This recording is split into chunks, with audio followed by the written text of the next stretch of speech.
Hey everyone! Welcome back to Speak Easy English, the podcast that helps you feel more confident using English in real life. I'm Henry. And I'm Luna. Today, we're talking about something really important. And honestly, something that happens a lot when you move to a new country. Yes, when you're trying to do something like register your kids for classes, get a driver's license, or sign up at the library, and you don't understand everything the staff is saying. Right. You're in a new place, the process is different. And sometimes people use words you don't know, especially if they're using professional or technical terms. This topic was actually inspired by one of our listeners, Lana Samakvalova. She left a really honest and thoughtful comment about her experience trying to sign her children up for swimming classes. Yes, she said she expected someone would just check how her daughter swims, but instead, the staff asked her questions like, how many meters can she swim? And can she do front crawl? She felt confused and didn't know those swimming words. So, today we're going to walk through that exact kind of situation and teach you how to ask questions, how to say, I don't understand, and how to keep the conversation going even when things get tricky. Let's start with a real-life example. Okay, let's look at a real example. Luna will play the parent, and I'll be the staff at the swimming pool. Got it. You're coming to sign up your kids for swimming classes. Let's start. Hi, I'd like to register my 2 daughters for swimming classes. One is 5 years old. She's very new to swimming. Okay, we have classes for that age. And your other child? She's 9. She's not a beginner, but she's not very confident yet. Got it. Can she swim 25 meters without stopping? I'm not sure. Maybe, but I haven't checked. Can she swim front crawl or backstroke? Sorry, what does front crawl mean? That's the basic swim. Face in the water, arms moving forward. Oh, I think she can do that, but not very well. No problem. We can do a quick swim test to check her level. That sounds good. And do you have adult lessons too? Yes, we do. Would you like to join as well? Maybe. I'll think about it. Let's talk about what you can say when you don't understand something. Sometimes a staff member will ask you a question with words you don't know.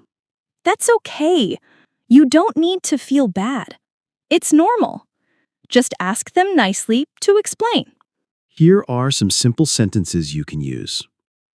I'm sorry, can you explain that again? Or, what does that mean? Or you can say, I'm not familiar with this word. Can you give me an example? You can also use your hands or point at something. That's communication too. When I first came to Canada, I often said, I'm new here. Can you tell me step by step?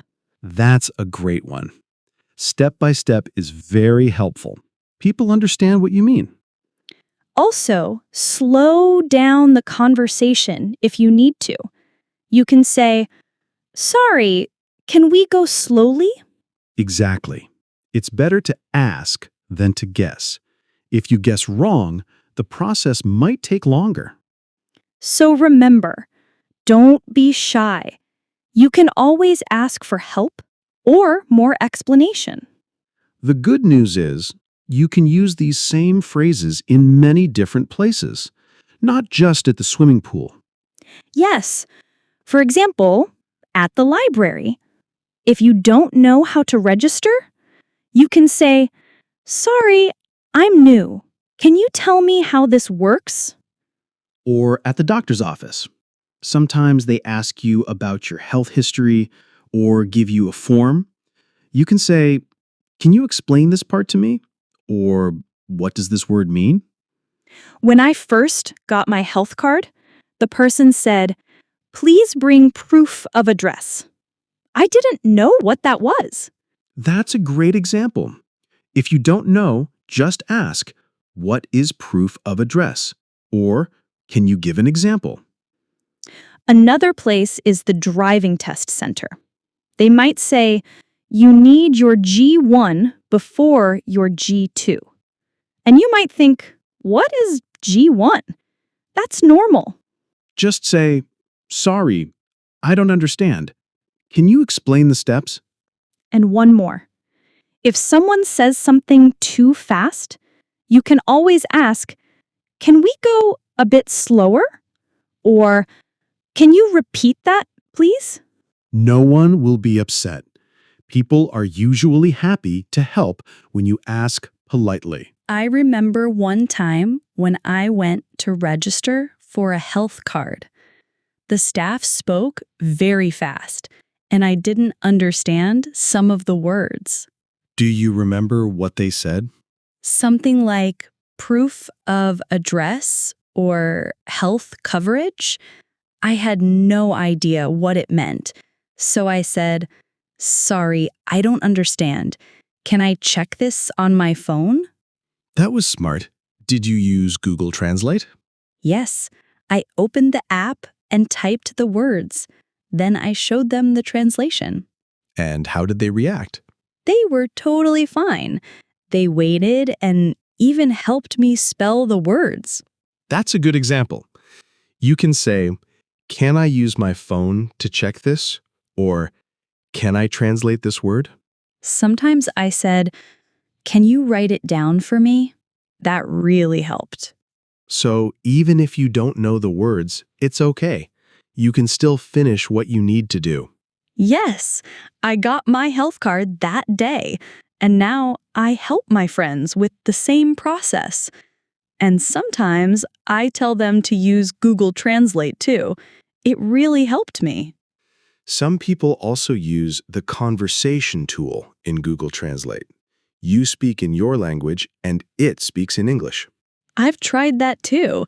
It helps when I don't know how to say something. I just press the button and talk. You can say, "Can I use this app to speak and translate?" Or, "Can we try this together?" It's not perfect, but it helps a lot. We know that many of you have stories like this. Maybe you didn't understand a word. Maybe someone used a phrase you had never heard before. Or maybe you went to sign up for something and they asked questions you didn't expect. It can feel scary or confusing. But if you asked for help and you finished what you needed to do, that's a success. And we would love to hear about it. Yes, your story could help someone else feel less alone. It's powerful to share. Have you ever used Google Translate to help with a process? Or asked someone to speak more slowly? Have you said, I'm sorry, can you explain that again? Or, can you write that down for me? Tell us in the comments. We read them. And sometimes, like today, your story becomes the reason for our next episode. Thank you again to Lana Samakvalova for your message. It inspired this whole episode. You're not alone.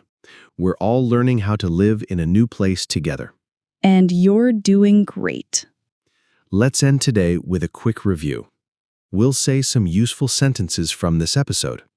I'll say the sentence first, then repeat with us. Can you explain that again? Can you explain that again? Can you explain that again? Can I use my phone to check this? Can I use my phone to check this? Can I use my phone to check this? What does that mean?